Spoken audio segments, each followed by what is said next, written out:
برادران ملت اسلامی، السلام علیکم ورحمۃ اللہ وبرکاتہ۔ الحمد للہ وکفا وسلام علی حبیبہ المصطفیٰ، اما بعد فاعوذ باللہ من الشیطان الرجیم، بسم اللہ الرحمن الرحیم۔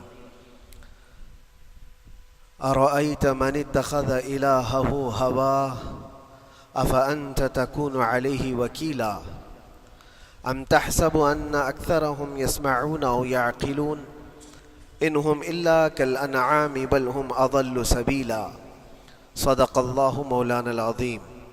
بارگاہ رسالت معاب صلی اللہ علیہ وسلم میں درود پاک کا ہدیہ پیش کریں۔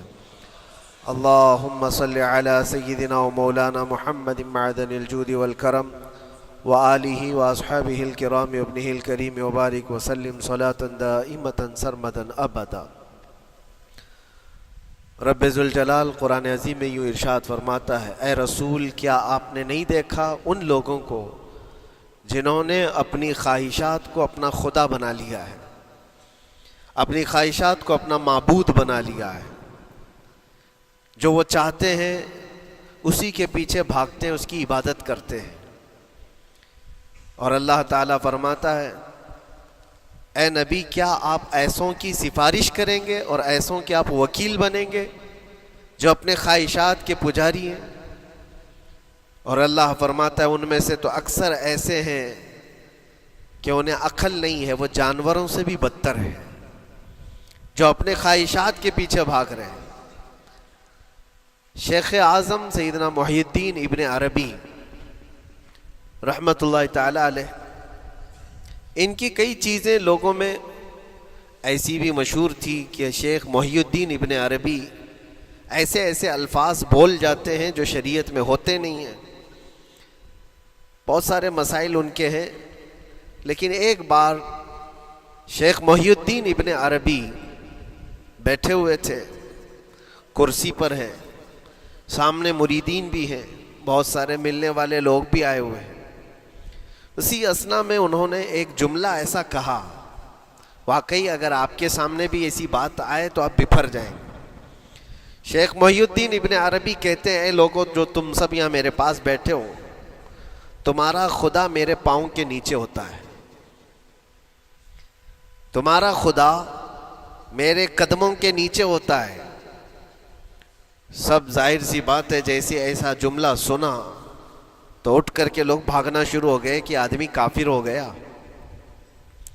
شیخ اعظم ہیں یہ حضرت محی الدین ابن عربی، جن کی بہت ساری کتابیں ہیں، تصوف میں آپ کا ایک بہت بڑا باب ہے۔ لوگ اٹھ کر کے ادھر سے ادھر چلنے لگ گئے کہ ایسے ایسے جملے بول رہے ہیں، یہ محی الدین ابن عربی کو ہو کیا گیا؟ خدا پیروں کے نیچے ہوگا؟ کفریہ جملہ ہے۔ سب تو چلے گئے، دو باقی رہ گئے جو مخصوص مریدین میں سے تھے۔ انہوں نے کہا کہ حضور جو جملے سنے ہم کو بھی کانوں پر یہ وزن لگ رہے ہیں، لیکن کیوں کہا آپ نے ایسا؟ اس کا کچھ معنی ہے؟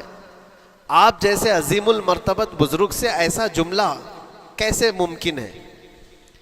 انہوں نے فرمایا کہ ان سب کو بھی تو یہ پوچھنا چاہیے تھا میرے بولنے کا مطلب کیا ہے۔ فوراً بدگمانی کیا اور بھاگ گئے۔ تم دو باقی رہ گئے، میں بتاتا ہوں کہ میں نے یہ جملہ کیوں کہا تھا۔ کرسی پر بیٹھے تھے اور چٹائی نیچے بچھی ہوئی تھی یا قالین بچھی ہوئی تھی جس پر لوگ بیٹھے ہوئے تھے۔ آپ نے اپنے ان دو مریدین سے کہا یہ چٹائی اٹھاؤ۔ چٹائی اٹھائی تو دیکھا وہاں پر سونے کے چاندی کے سب سکے رکھے ہوئے تھے جو شیخ محی الدین ابن عربی کے پیروں کے نیچے تھے۔ کہا وہ جتنے آئے تھے وہ اسی کی عبادت کرتے تھے، اس لیے میں نے کہا کہ تمہارا خدا میرے پاؤں کے نیچے ہوتا ہے۔ وہ خواہشات کے پجاری ہیں۔ میں نے اللہ نہیں کہا، اللہ رب العزت وہ قادر مطلق ہے۔ میں نے کہا جس کی تم عبادت کرتے ہو، جس کو تم خدا بنائے رکھے ہو، وہ میرے پیروں کے نیچے ہوتا ہے۔ اور حقیقت ہے میرے عزیزوں، جنہوں نے خواہشات کے پیچھے بھاگنا شروع کیا، در حقیقت وہ اپنا خدا بنا چکے ہیں ان کو۔ کیا ایسا نہیں ہوتا ہے کہ جو بندہ ضدی طبیعت کا ہوتا ہے، چاہ لیتا ہے کہ یہ مجھے چاہیے تو چاہیے، یہ مجھے چاہیے تو چاہیے. یہ جو ضد ہے اپنی خواہش کو پوری کرنا، یہاں پر کہا گیا ہے کہ وہ اپنی خواہش کی عبادت کر رہا ہے، اس کے پیچھے بھاگ رہا ہے. اسی لیے اللہ کے نبی صلی اللہ تعالیٰ علیہ وسلم کی ایک حدیث میں آپ کو سناؤں. حضور اکرم صلی اللہ علیہ وسلم ارشاد فرماتے ہیں لا یؤمن احدکم حتی یکون ہواہ تبعا لما جئت بہ. تم اس وقت تک پورے مومن نہیں ہو سکتے جب تک کہ اپنی خواہشات کو میری مرضی کے مطابق نہیں بنا دو گے. حضور کے قدموں میں لا کر اپنی ہر خواہش کو قربان کرنا ہو. یہ نہیں کہ میری چاہت تو ایسی ہے، میں خواہش ایسی رکھتا ہوں لیکن شریعت ایسا کہتی ہے. یہ جب ٹکراؤ آیا تو سمجھ لو کہ تمہارے اندر ایمان آیا ہی نہیں ہے، تم مومن نہیں ہو. مومن وہ ہے جہاں دنیا کی ساری خواہشات وہ حضور کے قدموں پر قربان کر دیتا ہے، اس کی اپنی کوئی خواہش نہیں ہوتی. اسی لیے میں اکثر یہ کہتا ہوں ان نوجوانوں سے جن کو کچھ نصیحت کی جائے تو وہ کہتے ہیں کہ مولانا ہماری لائف ہے، ہمیں انجوائے کرنے دی جائے. یہ ابھی تو ہماری لائف ہے، ہماری اپنی لائف کو ہمیں انجوائے کرنے دیا جائے. نادان، کس نے کہا کہ تیری اپنی لائف ہے؟ تیری لائف ہے کہاں؟ زندگی یہ نہیں کسی کی کسی کے لیے، زندگی ہے نبی کی نبی کے لیے. اور نہ سمجھ مرتے ہیں زندگی کے لیے، ارے جینا مرنا ہے سب کچھ نبی کے لیے. جو خواہشات کو لا کر کے حضور کے قدموں پر رکھ دیتا ہے تو پھر وہ کہتا ہے میرے عزیزوں، وہ پھر آ کر کے یہ کہتا ہے اپنی خواہشات، اپنی طبیعت جہاں سب مر جاتی آدمی کی، اس کی اپنی کچھ نہیں ہوتی، تب اس مومن کی زبان سے یہ نکلتا ہے یا رسول اللہ زمین و زمان تمہارے لیے، مکین و مکان تمہارے لیے، چنین و چنا تمہارے لیے، بنے تو جہاں تمہارے لیے، ہم آئے یہاں تمہارے لیے، اٹھے بھی وہاں حضور کے لیے. اس کا اپنا کچھ نہیں ہوتا. اپنی خواہش ہوگی تو میں کرتا رہے گا، اور جتنی خواہشات کے پیچھے بھاگتا رہے گا دنیا اس کا پیچھا کبھی نہیں چھوڑتی، اور نہ ہی دنیا اس کو کبھی سیراب ہونے دے گی، کبھی پیٹ بھرنے دے گی ہی نہیں. وہ بھوکا ہی رہے گا، وہ پیاسا ہی رہے گا جو دنیا کے پیچھے بھاگتا ہے. ایک مرتبہ سیدنا عبداللہ ابن مسعود رضی اللہ تعالیٰ عنہ غمگین بیٹھے ہوئے تھے، کسی بات کا غم ہوگا. نبی پاک صلی اللہ تعالیٰ علیہ وسلم کا گزر ہو رہا تھا، آپ نے دیکھا، حضرت عبداللہ ابن مسعود سے پوچھا کہ غم کیوں ہے؟ تو آپ خاموش رہے. تو اللہ کے نبی صلی اللہ علیہ وسلم نے ایک جملہ فرمایا جو آج ہم سب کے لیے سبق ہے میرے عزیزوں. فرماتے ہیں لا تکثر ہمک ما یقدر یکن. اپنے غم کو زیادہ مت بڑھا، جتنا لکھا ہے اتنا مل کے رہے گا. وما ترزق یأتک. جتنا اللہ نے رزق لکھا ہے وہ آ کر رہے گا، وہ تیرے پاس آ جائے گا. غم کب بڑھتے ہیں انسانوں کے؟ ہمارے اندر جو ٹینشن جس کو آپ کہہ رہے ہو، فرسٹریشن کہہ رہے ہو، یہ سب چیزیں انسان کی زندگی میں کب آتی ہیں؟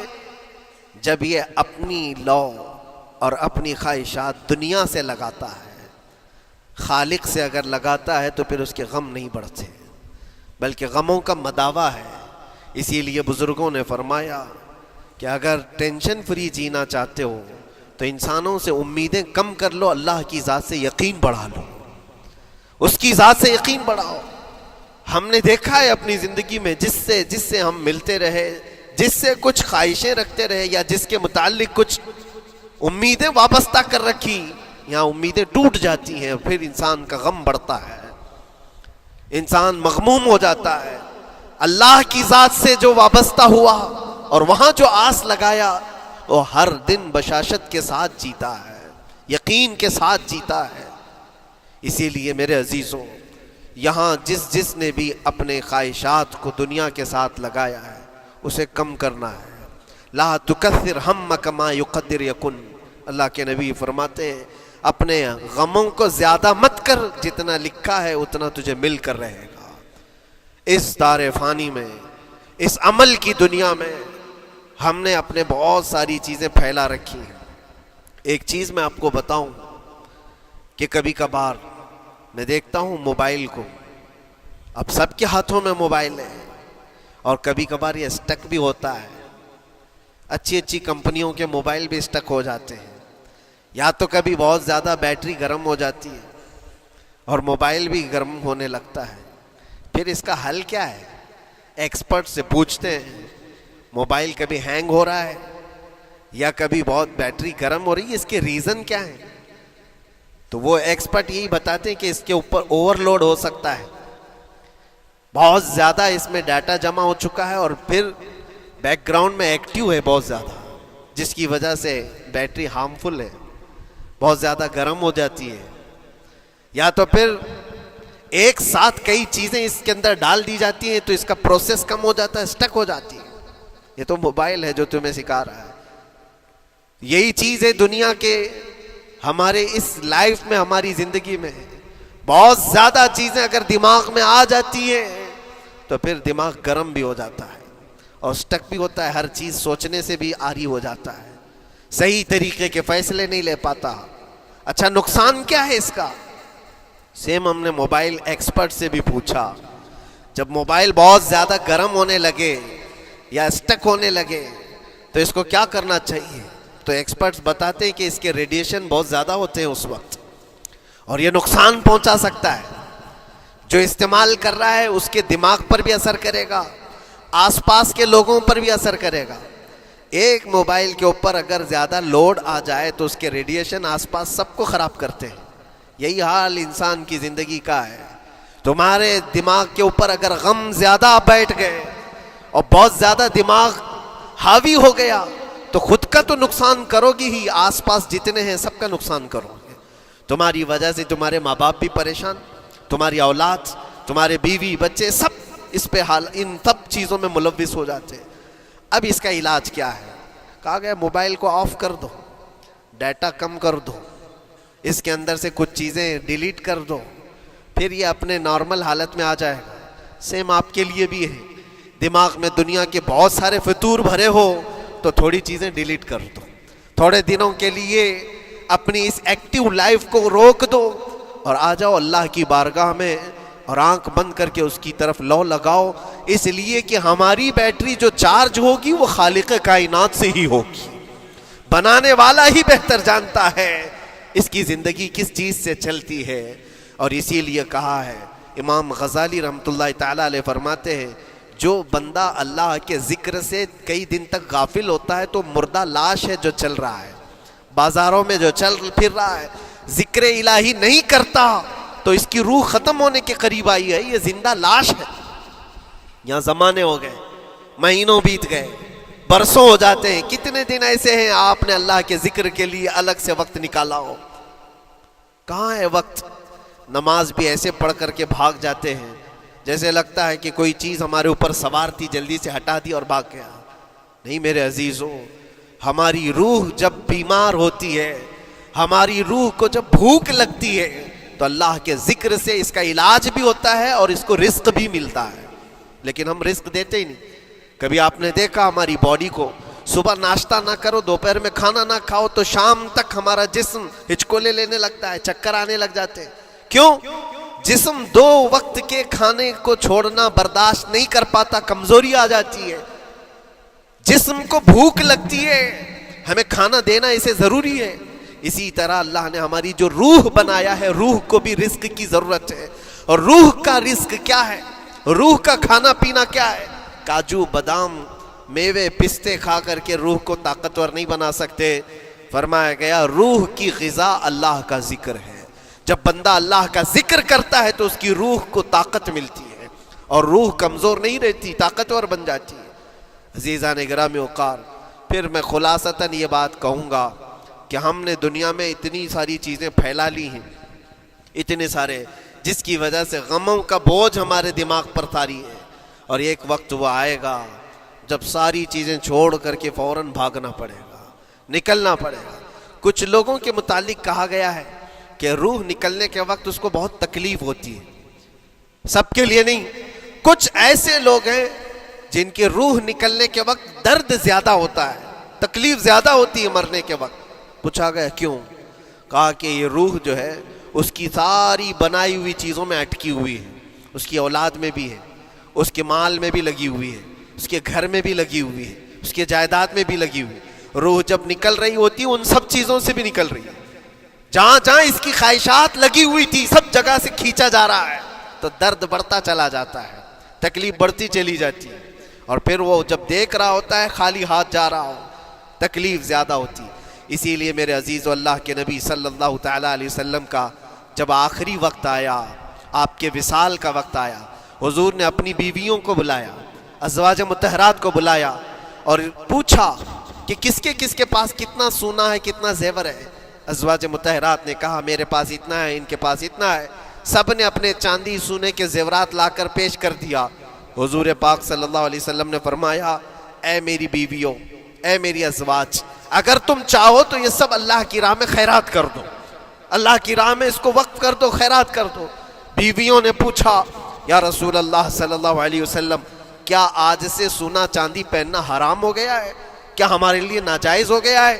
نبی پاک صلی اللہ علیہ وسلم نے فرمایا نہیں، زینت تو تمہارے ہی لیے ہے، سونا اور چاندی تمہارے لیے ہے، حرام نہیں ہے، ناجائز نہیں ہے، لیکن میں دیکھ رہا ہوں میری زندگی کا آخری وقت آ گیا، میں رب ذوالجلال کی بارگاہ میں جانے والا ہوں، میں یہ چاہتا ہوں کہ اس حال میں دنیا سے جاؤں کہ میرے گھر میں سونا چاندی کا کوئی ٹکڑا پڑا ہوا نہ ہو اور اللہ کی بارگاہ میں فقیر اٹھایا جاؤ۔ یہ نبی پاک صلی اللہ تعالیٰ علیہ وسلم کی خواہش ہے کہ میں اللہ کی بارگاہ میں اس حال میں جاؤں کہ میرے گھر میں کوئی چیز رکھی ہوئی نہ ہو، سونا اور چاندی، مال و دولت۔ کیونکہ میرے عزیزوں اسی سے اندازہ کرو انسان اپنی خواہشات میں اتنا گھر جاتا ہے کہ اس سے نکلنا اس کے لیے مشکل ہوتا ہے، اور روح نکلنے کے وقت یہی تو تکلیف ہوتی ہے کہ کہاں کہاں کیا کیا بنایا تھا، کتنا جمع کیا تھا، حساب کرتے کرتے اس کی روح نکل جاتی ہے۔ ہم نے دیکھا ہے، میں اپنا ایک تجربہ بتاتا ہوں، عمرہ سے ہم واپس آ رہے تھے، 40 لوگوں کا قافلہ تھا، ایئرپورٹ پر پہنچے، بہت تاخیر ہو چکی تھی اور فلائٹ کا وقت بہت کم رہ گیا تھا، اور حاجی لوگ ماشاءاللہ جاتے ہیں تو خوب بھر بھر کر کے سامان بھی لیتے ہیں، کیا کیا سامان تھے سب کے پاس، اور ہمارا بار بار جانا آنا ہوتا ہے، میں کبھی کوئی زیادہ چیزیں رکھتا نہیں۔ ہم تو آگے نکلے، گروپ پورا تھا اور سارے لوگ سامان لے کر کھڑے تھے، وقت گزرتا گیا، فلائٹ جہاں چیک ان ہو رہا تھا سامان، انہوں نے کہا کہ 25 کلو سے زیادہ کا الاؤڈ نہیں ہے، اور یہاں 40 کلو لے کر بیٹھے ہوئے تھے، میرا تو تھوڑا سا لے لے، تیرا تو تھوڑا سا لے لے، ایک دوسرے کو پیش کر رہے ہیں۔ 3-4 لوگوں نے تو مجھے پکڑایا کہ آپ کے پاس سامان کم ہے مفتی صاحب، آپ تھوڑا سا ہمارا لے لو، جس کا لے سکتے تھے لے لیا۔ پھر اس کے بعد 1 گھنٹے سے کم ٹائم بچا تھا، انہوں نے کاؤنٹر کلوز کر دیا۔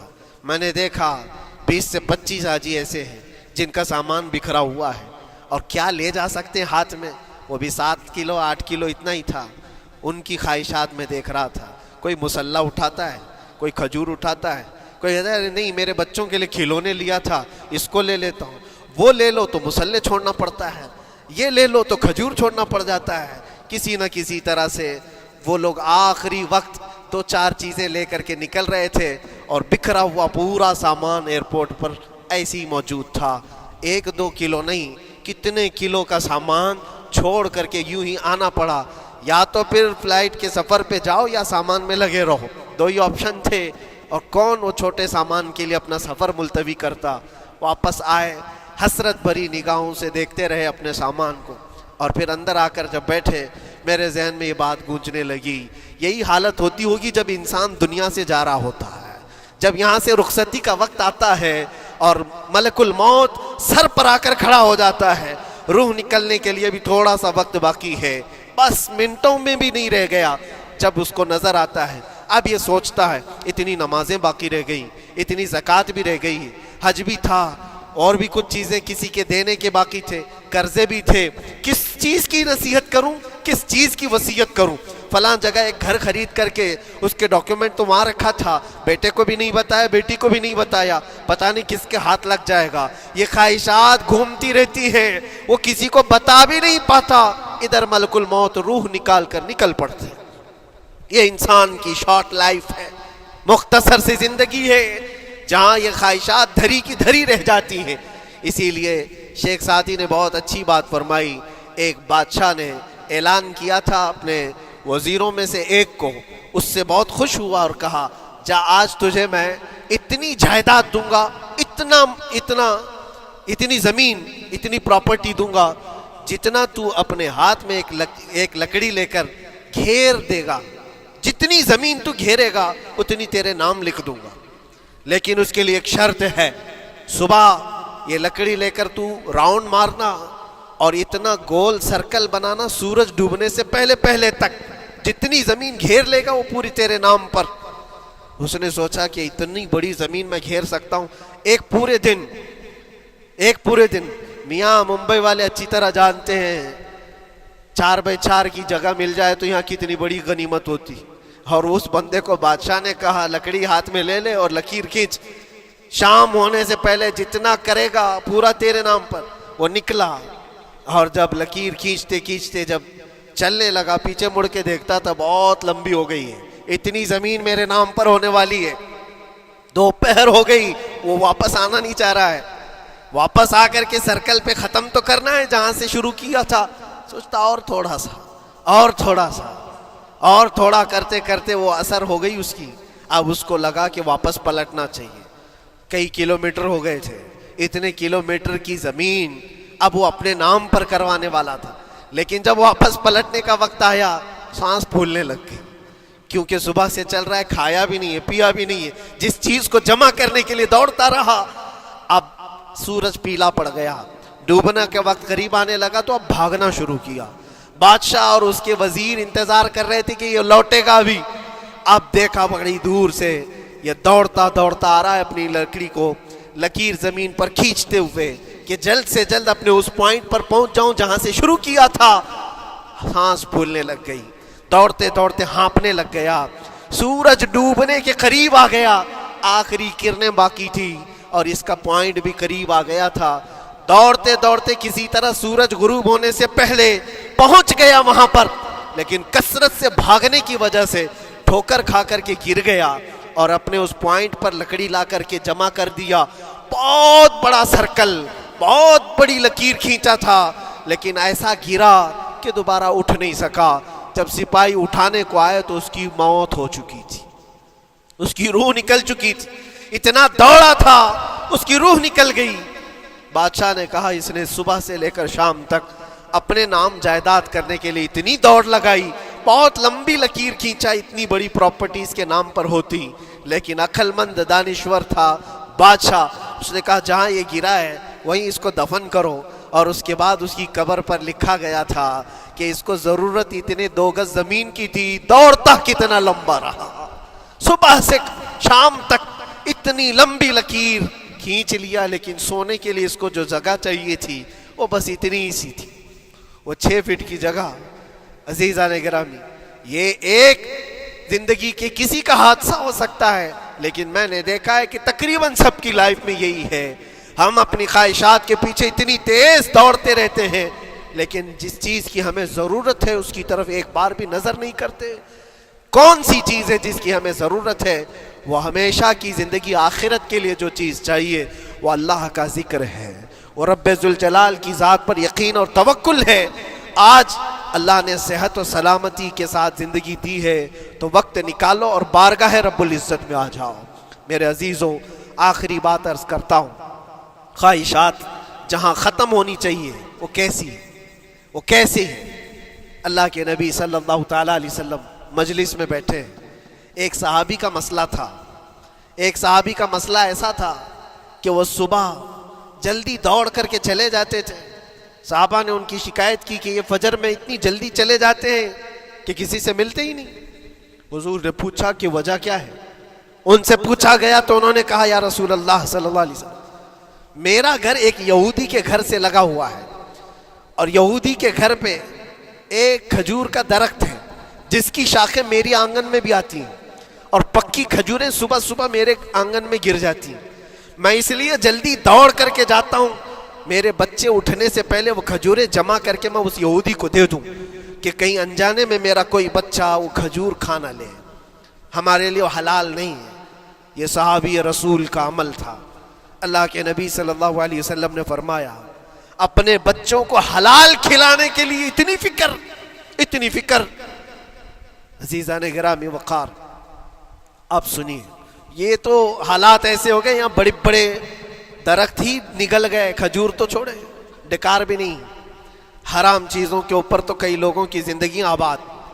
خیر, حضور پاک صلی اللہ علیہ وسلم نے ان کا مسئلہ دیکھ کر کے, ان کی تکلیف کو دیکھ کر کے اپنے صحابہ میں اعلان کیا, کوئی ہے جو اس یہودی کا درخت خرید کر کے میرے اس صحابی کو دے دے, میں اسے جنت میں پورا باغیچہ عطا کروں, جنت میں پورا باغ اسے عطا کروں. صحابہ ظاہر سی بات ہے, ایک بار حضور نے فرمایا تو پھر اس کو حاصل کرنے کے لیے ایسی دوڑ لگتی تھی, سب گئے میں حاصل کر لوں, میں حاصل کر لوں. اب اس یہودی کو منانا تھا کہ تو ایک درخت جو ہے اپنے پڑوسی کو بیچ دے, آنگن میں اس کے ہے, بیچ دے.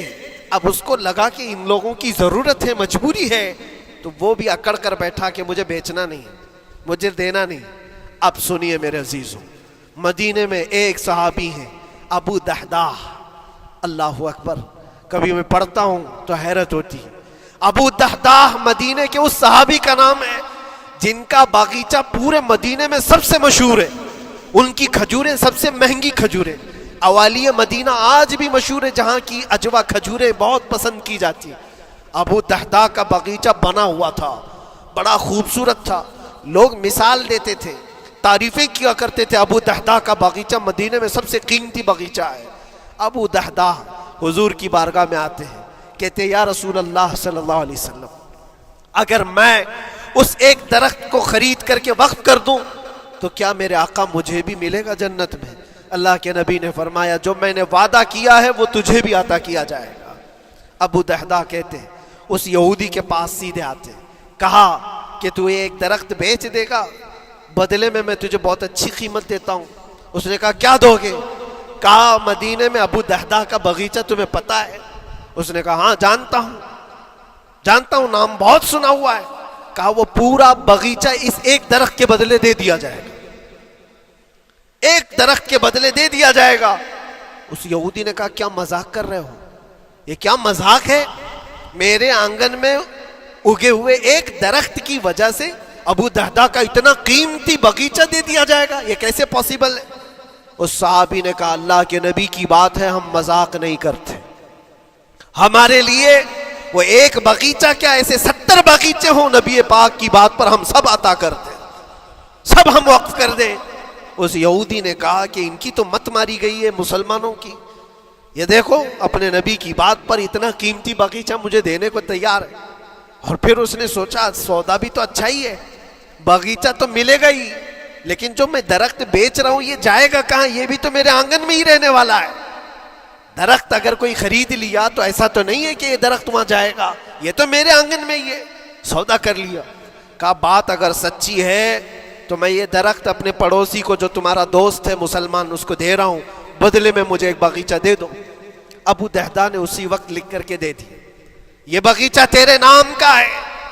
سوچو میرے عزیزوں, جس کو سینچا ہو محنتوں سے, جس باغیچے کو سجایا ہو, وہ راستے میں کھڑے ہو کر کے اس کا سودا کر رہے ہیں. کس بات پر؟ حضور پاک کی بات تھی, رسول اللہ کا فرمان تھا. آئے, ان کی بیوی ان کے بچے, باغیچے میں ہی گھر بنا ہوا تھا, نہایت ٹھنڈا گھر ہوا کرتا تھا, وہ لوگ سکون کے لیے وہاں بیٹھتے تھے. ابو دحداح اپنے باغیچے کے دروازے پر آئے, پھاٹک پر, اندر نہیں آتے, باہر کھڑے ہو کر کے اپنی بیوی کو پکارتے. ام دحداح پوچھتی ہے, وہ آواز آتی ہے کیا ہوا اندر کیوں نہیں آتے؟ باہر کھڑے ہو کر ابو دحداح کہتے ہیں بیگم باہر آ جا, یہ باغیچہ بک چکا ہے, اب ہمارا نہیں ہے, سامان لے, بچے لے اور باہر آ جا. بیوی نے کہا یہ کیسے اچانک؟ نہ کچھ کہا نہ کچھ بتایا, لیکن وہ عورتیں دنیا دار عورتیں نہیں تھیں. وہیں سے اندر سے کہتی ہے ابو دحداح میرا تم پر یقین ہے, اگر سودا کیا ہوگا تو بہت بھاری سودا کیا ہوگا, ورنہ ابو دحداح کا باغیچہ مدینے میں بیچے جانے کے قابل نہیں ہے. کون ہے جو اس کی قیمت لگائے گا؟ میرا گمان یہ ہے کہ میرا شوہر اگر سودا کیا ہوگا تو بہت اونچا سودا کیا ہوگا. ابو دحداح نے کہا میری رفیق حیات باہر تو آ جا, میں تجھے بتاؤں کون سا سودا کیا ہے, باہر آ جا. بچوں کو لیتی, اپنا سامان سمیٹتی ہے, اور اسی وقت باغیچہ چھوڑ کر کے باہر نکل آئی. ابو دہدا سے پوچھتی ہے یا اچانک سودا کرنے کی کیا ضرورت پیش آئی؟ یہ اس طرح سے اچانک تم نے سودا کر لیا اور مجھے باہر بلایا، کیا سودا کیا، کتنے پہ بیچا؟ ابو دہدا نے کہا میرے ہاتھ میں پیسہ تو 1 روپیہ نہیں، 1 درہم نہیں ہے۔ کہا پھر کتنے میں بیچا؟ کہا اندازہ بھی نہیں کر سکتی۔ اللہ کے نبی نے فرمایا میرے اس صحابی کے لیے جو ایک درخت خرید کر کے دے دے اسے میں جنت کا باغیچہ عطا کروں گا۔ میں نے اپنے دوست مسلم بھائی کے لیے اس کا درخت خرید کر کے وقف کیا ہے اور بدلے میں اس یہودی کو یہ باغیچہ دے دیا ہے۔ بیوی وہ نہیں تھی جو یہ کہتی کہ مت ماری گئی ہے تیری، گھر بیچ کے آ گیا، فلاں کر کے آ گیا۔ وہ دنیا دار عورت نہیں تھی، ہاتھ اٹھاتی ہے اور سر پر رکھتی ہے اور کہتی ہے ابو دہدا مجھے تمہارے بارے میں یہی یقین تھا، قسم رب ذوالجلال کی اگر وہ یہودی اس باغیچے پر نہیں مانتا تو ہمارے پاس اور جو کچھ تھا سب دے کر کے ہم نبی پاک کی بات پر عمل کر لیتے۔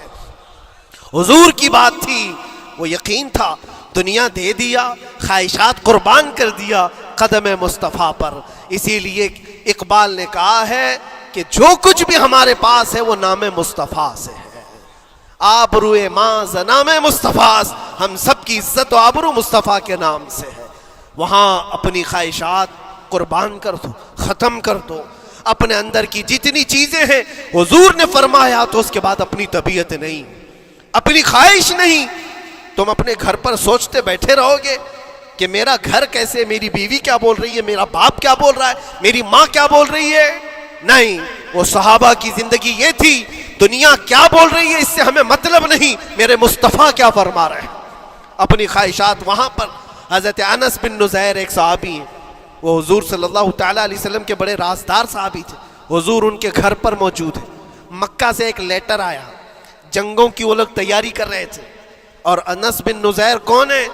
یہ ان کی بیوی جو تھی انس بن نزیر کی، اپنی بیوی سے بہت محبت کرتے تھے، بلکہ عشق کرتے تھے، عشق کرتے تھے اپنی بیوی سے، اور عشق میں ان کی شادی بھی ہے، اپنی بیوی کو بہت چاہتے تھے۔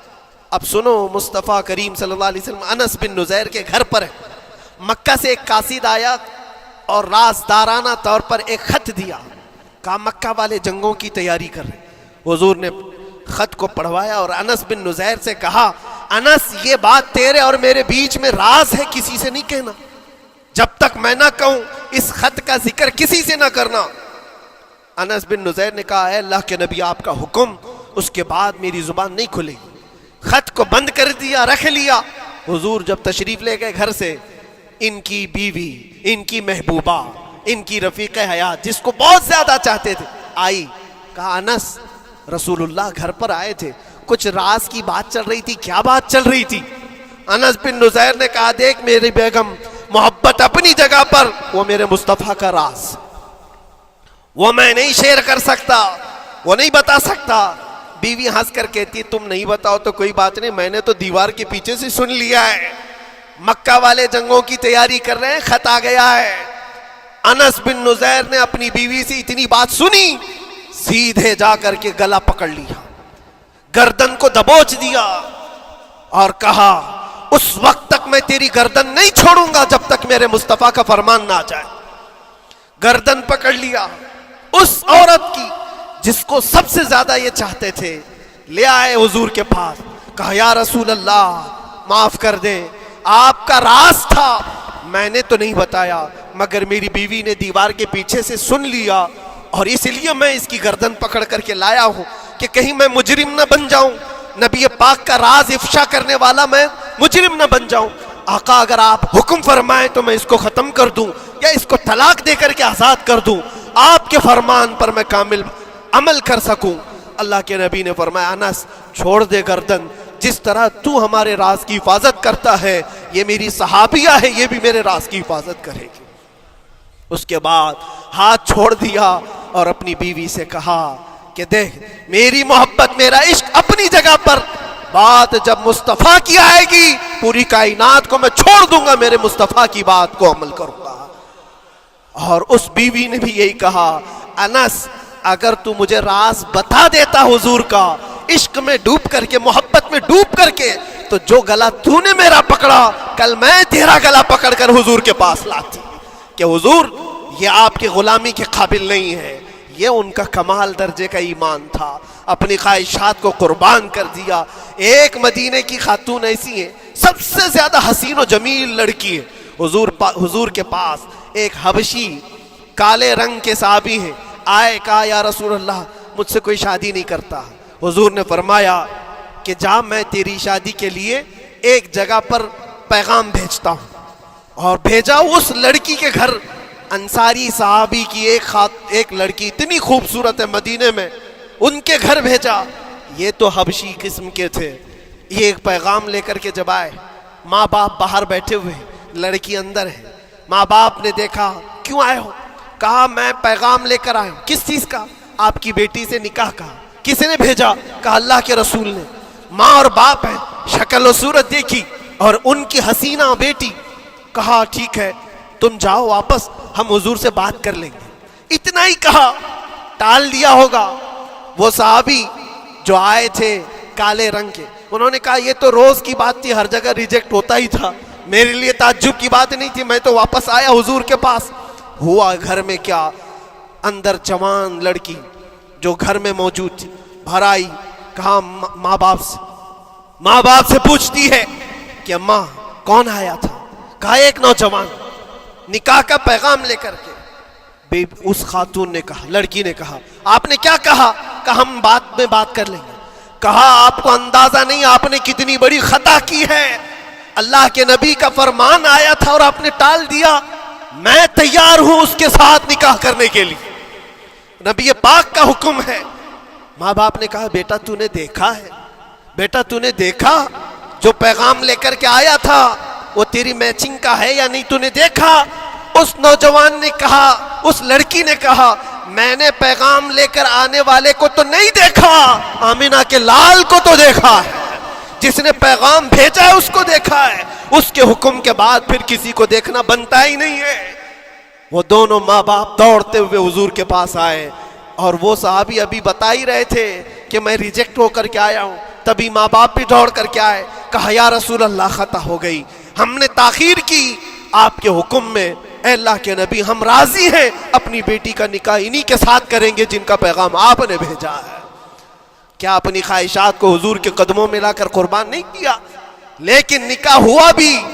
وہ نوجوان عبداللہ اسود نکاح کا ہے, حضور نے نکاح کروا دیا مسجد نبی, اور حضرت عثمان سے کہا کہ ان کو کچھ پیسہ دے دو, مال دے دو, شادی کا سامان تو خرید لے, جہیز لے لے, اپنا گھر سجا لے. ان کو صحابہ نے پیسے دیے, غریب تھے. میں بازار میں جا کر اپنی شادی کا سامان خرید رہے تھے, شام کے وقت اعلان ہو گیا مشرکین مکہ نے مدینے پر حملہ کیا ہے, اللہ کے نبی جہاد میں نکل رہے ہیں. یہ عبداللہ اسود جن کا نکاح مسجد میں ہوا اور رات کو سہاگ رات آج تھی, آج اپنے گھر دلہن لانے والے تھے, جو گھر سجانے کے لیے سامان خریدنا تھا جا کر کے گھوڑا خرید رہے, تلوار خرید رہے, اور اس کے بعد جنگ میں استعمال ہونے والا سامان خرید رہے. سب پیسے خرچہ کر دیے جنگ کے استعمال کے, زیرہ خرید لی, وہ ٹوپی خرید لی لوہے کی, سب خرید کر کے سیدھے میدان جنگ میں آ گئے.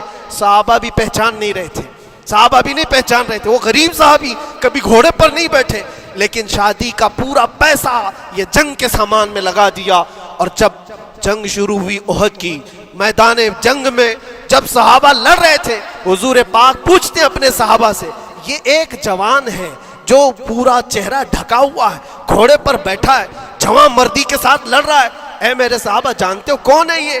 صحابہ غور سے دیکھتے اور کہتے یا رسول اللہ یہ مدینے کا نہیں لگتا, ہمارے آپس کا نہیں ہے, کہیں باہر سے آیا ہے. حضور نے فرمایا جا کے غور سے دیکھو, اس کی کالی کالی کوہنیوں سے میں پہچان رہا ہوں, وہ میرا عبداللہ اسود ہے. آج میں نے اس کو شادی کے لیے پیسے دیے تھے, وہ سارے پیسوں سے یہ جنگ کا سامان خرید کر کے لایا ہے. شام ہونے سے پہلے خبر آئی عبداللہ اسود کو ظالموں نے شہید کر دیا تھا, قتل کر دیا تھا, اور وہ مٹی میں گرے ہوئے تھے. حضور خود چل کر کے آئے, عبداللہ اسود کے پاس آ کر کے بیٹھتے ہیں اور سر اٹھا کر کے اپنی گود میں رکھتے ہیں, چہرے سے دھول کو صاف کرتے ہیں, اور پھر فرماتے ہیں اللہ کے کچھ بندے ایسے ہیں جو اللہ سے کیا ہوا وعدہ پورا کر کے دکھاتے ہیں. ساری دنیا ایک طرف, فرمان مصطفیٰ ایک طرف. میرے عزیزوں, یہ خواہشات کی قربانیاں ہیں جب جا کر کے ایمان تکمیل پاتا ہے۔ بس اخیر میں اتنا کہوں گا، ہمارا ایمان صرف اتنا ہونا ہے، انہیں جانا انہیں مانا، نہ رکھا غیر سے کام، للہ الحمد میں دنیا سے مسلمان گیا۔ اٹھو قوت عشق سے ہر پست کو بالا کر دو، دہر میں نام محمد سے اجالا کر دو۔ وآخر دعوانا الحمدللہ رب العالمین۔ السلام۔